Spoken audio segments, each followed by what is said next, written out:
de Dignidades del Taller, protagonizadas por los miembros de la logia de Herrera, avalan, creo, la impresión de que esta logia Minerva continuó su marcha ascendente al menos hasta el año 1890, destacándose como uno de los núcleos más activos de la gran logia simbólica española, no solo en la provincia de Sevilla, sino en toda Andalucía.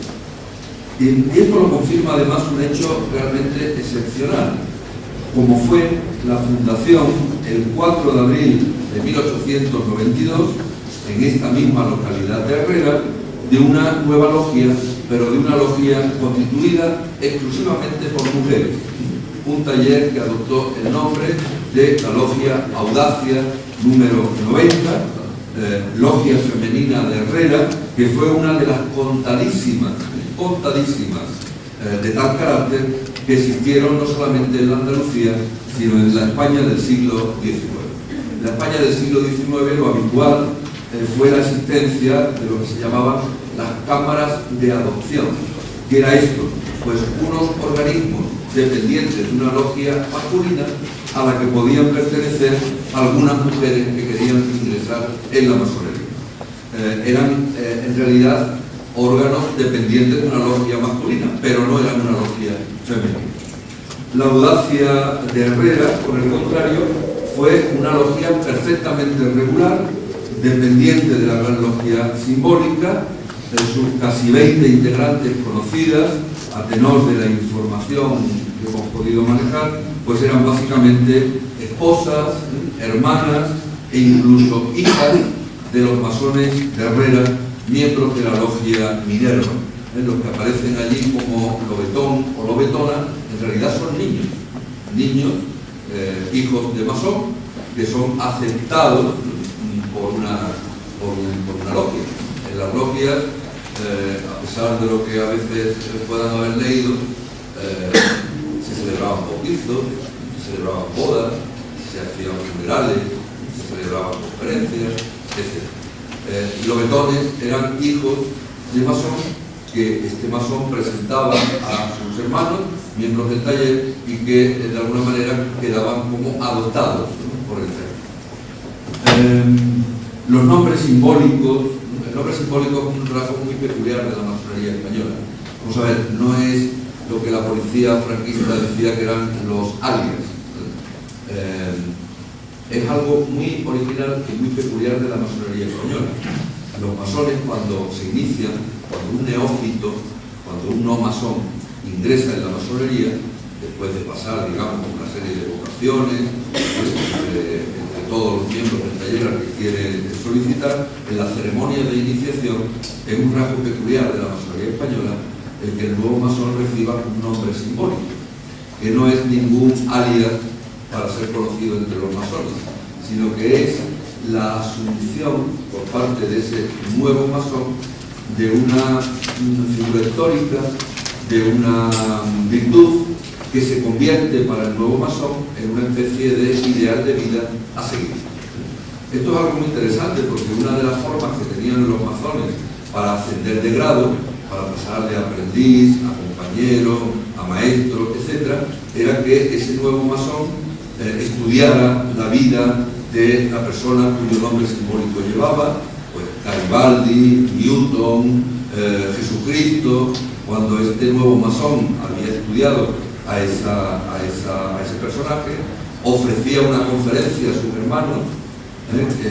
lo cual convertía a las logias en sitios muy atractivos, sobre todo para las personas con inquietudes intelectuales, porque estamos hablando de finales del XIX, no estamos hablando de comienzos del siglo XXI. Estamos hablando de una época en donde el acceso a la educación es solo algo al alcance de los más privilegiados. Los nombres simbólicos son muy interesantes en la medida en que nos sirven para identificar la ideología en la que se mueven mayoritariamente los miembros de una logia. En una logia donde existen muchos Salmerón, Zorrilla, Castelar, etc., estamos apreciando simplemente por los simbólicos que ahí prevalecen sobre todo los republicanos.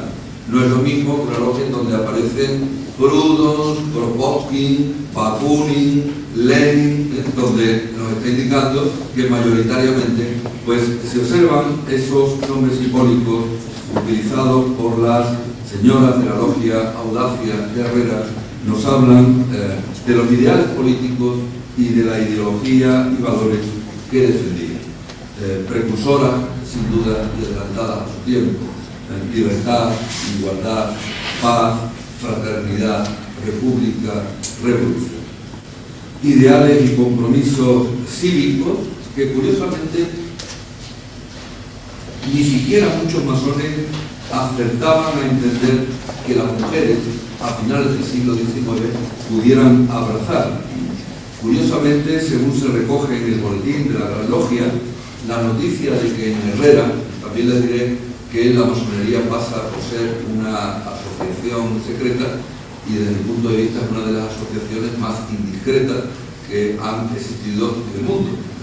Todas las obediencias masónicas publican todos los meses un boletín donde figuran quién ha ingresado en cada logia. Si no, yo no habría podido reconstruir esta información porque, como les digo, no ha quedado en un papel no solamente de las logias herreras, sino de ninguna de las logias pertenecientes a la Gran Logia Simbólica Española en esta época.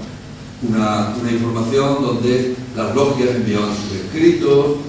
lo que habían hecho, lo que pensaban hacer, donde solicitaban suscripciones. Precisamente al fundador de la logia de Herrera, su señora pues contrajo una grave enfermedad. Uno de los médicos hermanos del taller le recomendó que volviera a Cuba, posiblemente contraería matrimonio este hombre con ella y sirviendo en Cuba, porque si tenía que soportar el invierno en Herrera posiblemente fallecería. Eso dio lugar a que saliera una suscripción entre todas las logias que permitió que esta señora con su hijo mayor pudiera ir a regresar a la isla de Cuba a reponer su salud. Pues como les digo,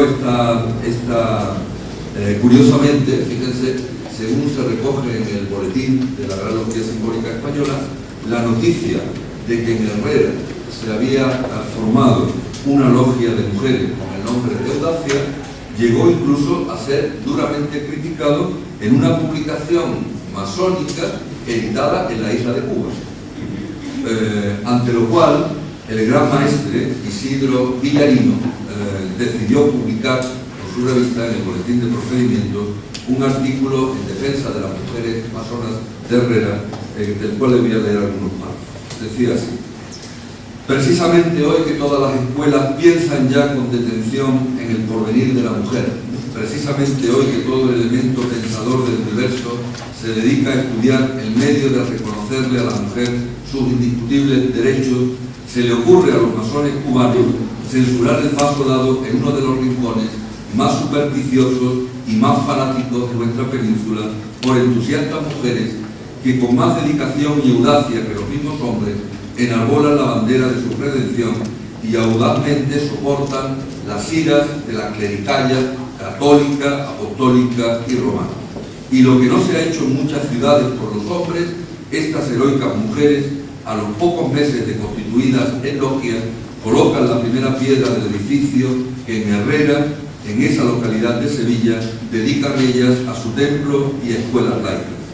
¿Es este también un pecado nuestro? Pues nos declaramos culpables sin arrepentirnos ni enmendarnos, y el único sentimiento que nos queda, más mal que les pese a los masones cubanos, es y será el que en cada aldea de nuestra metrópoli podamos tener algún día una mujer masona que los enseñe y obligue a los hermanos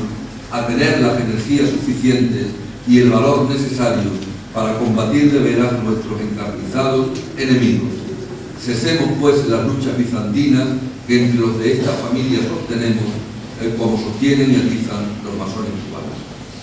Las propias masonas de la logia Audacia de Herrera se sintieron obligadas a terciar en esta polémica, enviando a su gran maestre y al boletín de su obediencia un escrito del cual les voy a leer también algunos párrafos. Dice así, es interesante porque también demuestra el nivel cultural de estas rara avis, como pueden ustedes suponer, a finales del siglo.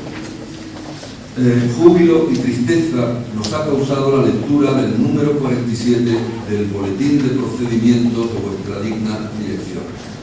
Júbilo porque hemos visto una vez más que cuando los débiles son atacados, os ponéis a su lado para defenderlos. Tristeza porque a los arteros ataques de los clericales hacen dúo los que nos dirigen nuestros propios hermanos. Ya tuvimos presente y nos revestimos del valor necesario para ello, que al constituirnos en logia y al cumplir fielmente el precepto de nuestro código de que el verdadero culto que se rinde al gran arquitecto del universo consiste en las buenas obras, habíamos de ser atacadas con fuerza por esa casta sacerdotal que en la observancia de este precepto ve su perdición. Pero nunca llegamos a concebir el que lo fuésemos por los mismos a quienes ayudamos por nuestras débiles fuerzas a llevar a cabo la obra de regeneración social que nos está encomendada. No tenemos conocimiento literal de qué censuras son las de nuestros hermanos de Cuba, pero si en ellas nos adjudican una arrogancia que nunca hemos sentido por aquello de haber dado a nuestra logia el nombre distintivo de audacia, debemos manifestarles que lo que nosotras consideramos como una obligación, como un deber de masonas, considerándolo como una audacia,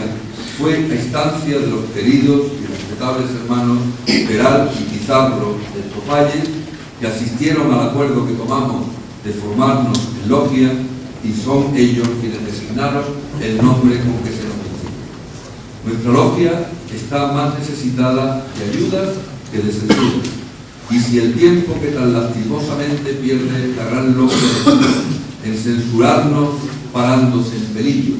lo invirtiera en publicar una circular indicando a sus talleres que nos ayuden a sostener las escuelas laicas que en este pueblo de 1500 vecinos vamos a inaugurar en breve, les consideraríamos mucho más amantes de sus hermanos y del progreso.